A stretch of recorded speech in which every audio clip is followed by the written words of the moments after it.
안녕하세요. 크립토 노마드입니다. 2021년 하반기 들어서 리플의 생태계 확장 소식이 부쩍 자주 들려오고 있다는 점은 조금만 관심을 가지고 계셨던 분들이라면 충분히 느끼셨을 겁니다.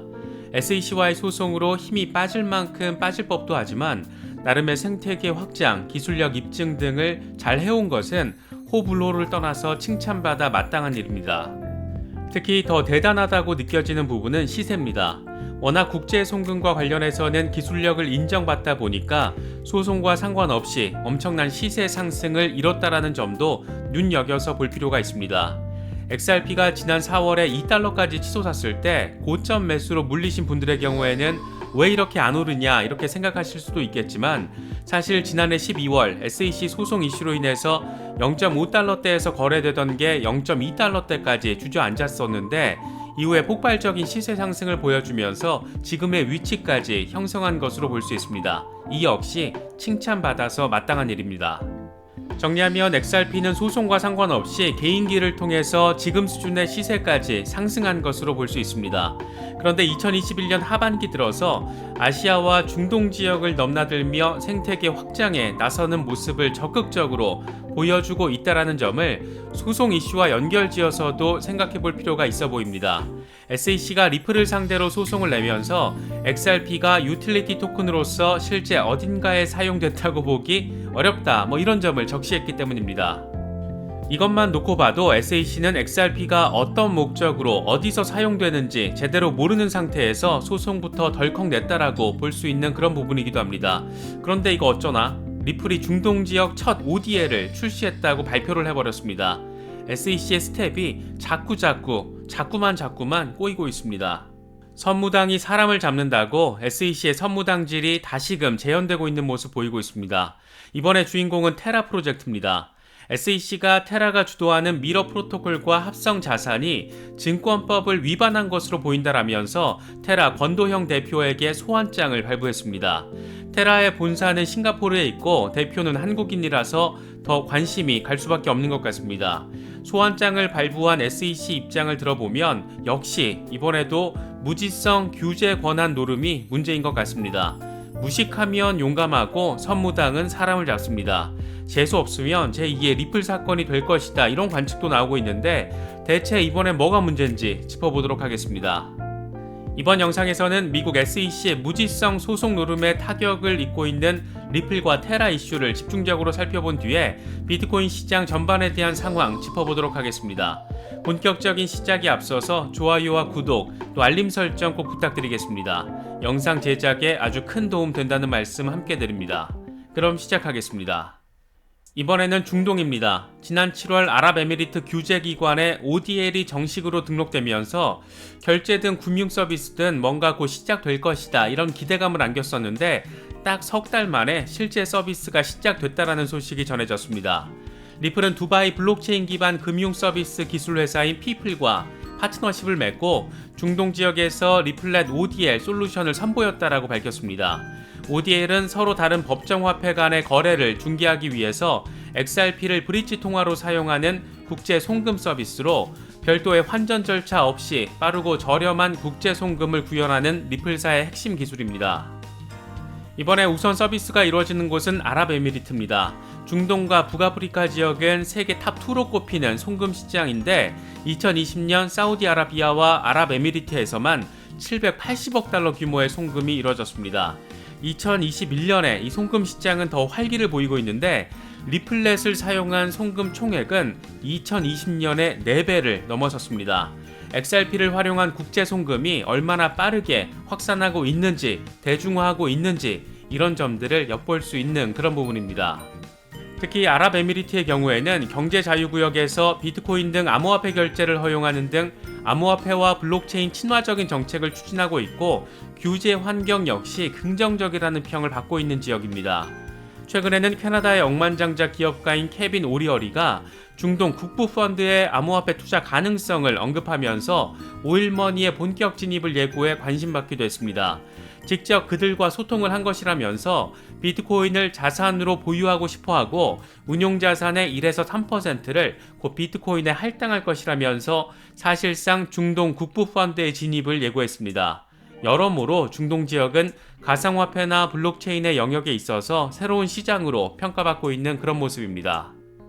이런 중동 지역에서 리플의 ODL이 처음 문을 연 것이고 아랍에미리트에서 북아프리카로의 확장성까지 가지고 있는 그런 프로젝트입니다.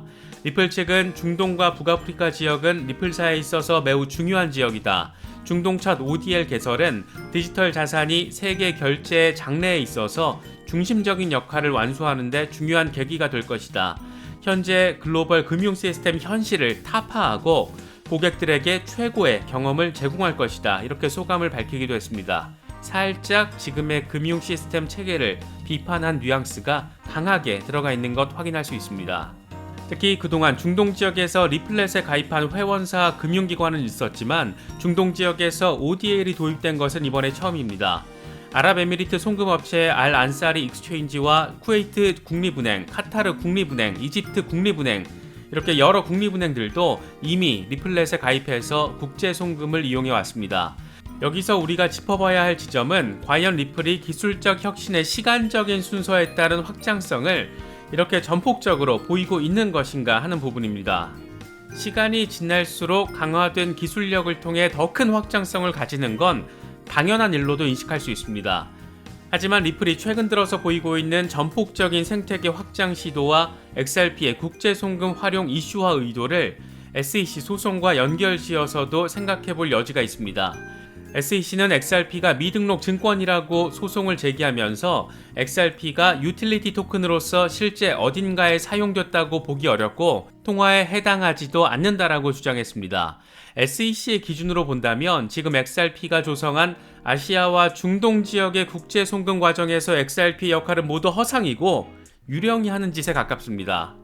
XRP가 뭐 하는 존재이고 어떤 역할을 하고 있고 ODL이 뭔지, 국제 송금에서 브릿지 통화의 역할이 뭔지 과연 이런 것들을 SEC가 알고 소송을 낸 것인지 의심이 될 수밖에 없는 그런 지점이기도 합니다. 동서고금을 막론하고 예로부터 선무당은 사람을 잡아왔습니다. 영어 속담도 있습니다. A little knowledge is dangerous. 안타깝고 또 답답한 것은 제2의 리플 사건이 벌어질 가능성이 생겨버렸다는 겁니다. 이번에 SEC의 타겟이 된 것은 테라 프로젝트입니다. 테라와 SEC의 소송전이 공론화된 것은 테라 운영사인 테라폼 랩스가 정식 소송 돌입 상황을 밝혔기 때문입니다. SEC가 권도형 공동대표에게 소환장을 발부했고 이게 부당하다라고 맞서면서 소송전이 본격화한 겁니다. 현재 SEC가 문제 삼고 있는 부분은 테라가 제공하고 있는 미러 프로토콜과 스테이블 코인 UST입니다. 미러 프로토콜의 합성자산 투자를 문제 삼으면서 증권법 위반으로 테라와 권 대표에 대해서 법적 조치를 취하겠다라는 겁니다. 합성자산은 금융시장에서 거래되는 주식과 ETF 등의 가격을 따르는 가상의 대상을 의미합니다. 블록체인 위에서 합성자산을 만들고 스테이블 코인으로 이걸 매매하는 방식입니다. 미러 프로토콜은 합성자산의 생성과 매매가 가능하도록 프로그래머되어 있습니다. 구글 주식을 직접 투자하는 게 아니고 구글 주식을 추종하는 일종의 ETF 같은 상품을 블록체인 위에서 만들어서 이걸 UST, 스테이블 코인으로 거래를 할 수 있게 한 겁니다. 이번 사건이 제2의 리플 사건에 견줄 정도로 관심을 받는 것은 자세히 들여다보면 이번에도 SEC의 하는 짓이 상식을 넘어서는 뻘짓들 이런 것들이 상당히 존재하기 때문입니다. SEC가 테라 권도형 대표에게 참고인 조사를 받으라고 이메일을 보낸 게 2021년 5월 24일입니다. 그리고 5월 27일 테라와 권 대표는 변호인을 선임해서 SEC와 인터뷰를 하겠다 이런 의사를 전했고 7월 8일 권 대표는 변호인 2명과 함께 5시간에 걸쳐서 SEC와 화상 인터뷰, 화상 조사를 받은 겁니다. 이후 SEC는 테라 측에 관련 문서 제공을 요청했다라고 하는데 너무 광범위하거나 존재하지도 않는 자료를 요구했다라고 합니다. 9월 15일 SEC는 테라 측에 법적 조치를 예고하기 시작했고 이틀 뒤 테라는 변호인을 통해서 SEC에 중재안 제공 의사를 전달합니다.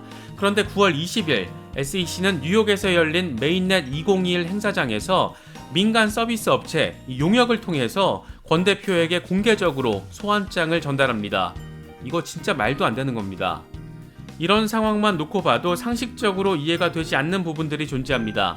먼저 한국 시민권자인 권도영 대표에게 미국 금융당국 SEC가 증언을 사실상 강요한 것을 비롯해서 SEC가 자체 규정을 무시하고 외주 서비스 업체를 통해서 공공장소에서 소환장을 전달한 것도 문제점으로 거론됩니다.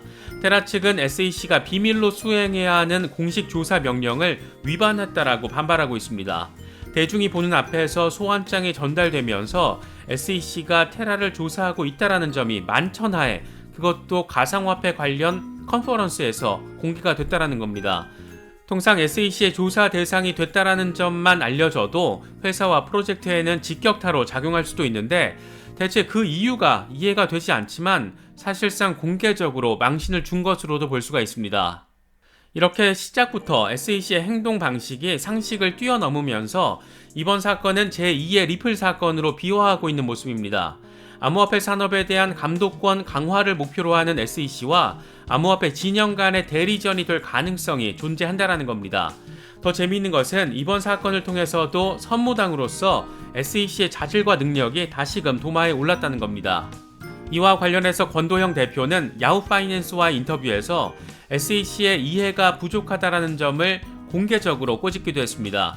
중앙화된 기관의 관점에서 탈중앙화 프로젝트 자체에 대한 이해를 하지 못하고 있다는 겁니다. 권 대표는 인터뷰에서 우리가 출시한 프로젝트는 하나의 제품이고 이게 출시되면 소유권을 포함해서 온전히 커뮤니티로 넘겨지게 된다. 완전히 탈중앙화되는 것이다. 이용자들을 통해 성장을 하는 프로젝트의 제작자인 우리가 할 수 있는 것은 아무것도 없다. 이렇게 밝혔습니다. 그러면서 암호화폐 산업을 통해 뭔가 새로운 것이 탄생할 때 기존의 규제 틀과 호환되지 않을 수 있다.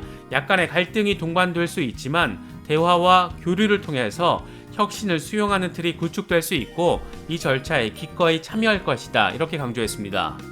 테라와 SEC의 소송이 리플 사건처럼 장기간 법정 공방으로 이어질지 아니면 테더 이슈처럼 적절한 수준에서 엄청난 벌금으로 마무리가 될지 아직은 예단하기 어렵습니다.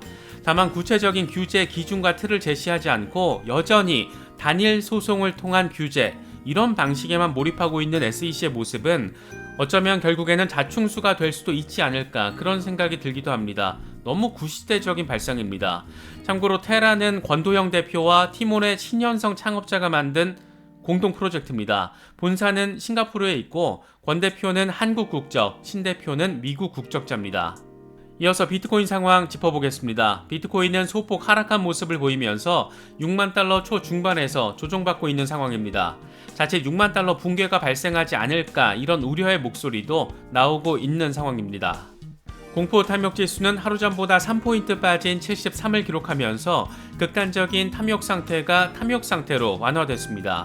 비트코인 도미넌스는 여전히 44%대 중반에서 오르내리고 있습니다. 다소 답답한 장세가 지속되고 있는 그런 상황입니다. 현재 비트코인 상황에 대해서 코인데스크는 장기 투자자들이 비트코인이 6만 달러 선을 돌파하는 등 최고치에 다가서자 차익을 실현하고 있기 때문이라고 진단했습니다. 크립토펀트의 주기영 대표 역시 비트코인 추정 레버리지 비율이 곧 연고점을 경신할 것이다. 시장 레버리지가 과도하다라는 것이 분명해 보인다. 조만간 약간의 변동성을 보게 될 것이다. 이렇게 예상했습니다. 이런 가운데 미국 연방예금보험공사 의장이 은행의 암호화폐 보유 방법을 모색하고 있다라고 밝혀서 주목받고 있습니다. 옐레나 맥윌리엄스 의장은 로이터와의 인터뷰에서 미국의 규제 당국이 은행의 암호화폐 활용 로드맵을 제공하기 위해서 노력하고 있다. 해당 로드맵에는 고객 거래 촉진을 위해서 암호화폐를 커스터디하거나 대출을 위한 담보 수단으로 활용하는 내용, 전통적인 자산처럼 기업 자산에 포함시키는 것에 대한 보다 명확한 규정이 포함될 수 있다라고 설명했습니다.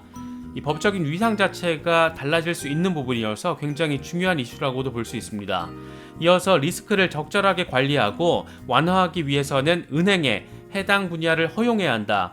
암호화폐를 은행 내부로 가져오지 않으면 은행 외부에서 발전할 것이다.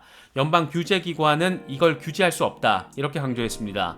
결국 은행 입장에서는 살아남기 위해서 혁신 기술을 도입해야 한다라는 의지를 밝힌 것으로 볼 수 있고, 규제기관의 입장에서는 결국 은행 안으로 들어와야 규제가 쉽다, 이런 점을 확인한 것으로도 해석할 수 있는 그런 부분입니다. 아무튼 미국이란 나라의 규제기관을 보면 재밌는 부분이 참 많은 것 같습니다. 이번에 준비한 영상은 여기까지입니다. 영상이 도움이 되셨다면 좋아요와 구독, 또 알림 설정 꼭 부탁드리겠습니다. 영상 제작에 아주 큰 도움 된다는 말씀 함께 드립니다. 언제나 성투하시기를 기원하겠습니다. 시청해주셔서 감사합니다. 지금까지 크립토 노마드였습니다.